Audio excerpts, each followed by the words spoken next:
Hi hello welcome back to Haniya Rasool channels. இப்போ என்ன வீடியோன்னு பார்த்தீங்கன்னா சேமியா கஞ்சி தான். சேமியா கஞ்சிக்கு சேமியா எடுத்து வச்சுருக்கேன். அடுப்பில் பால் ஊற்றி வச்சுருக்கேன். அடுப்பில் பால் நல்லா கொதித்தோன்னே இந்த சேமியா போட வேண்டியதுதான்.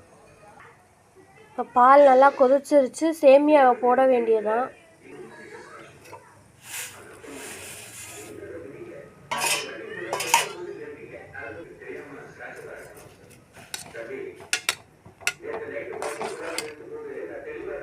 நல்லா சேமியா வேகட்டும்.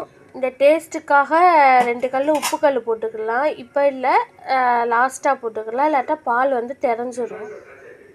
சேமியா வெந்துருச்சு. இப்போ சீனியை போட்டுக்கலாம். இப்போ சேமியா நல்லா வெந்துருச்சு. கஞ்சி இப்போ ரெடி. இப்போ நம்ம கிராம்பு பட்டை போட்டு தாளித்து இதில் ஊற்ற வேண்டியதுதான். இப்போ அடுப்பில் சட்டியை வச்சாச்சு. இப்போ சட்டி நல்லா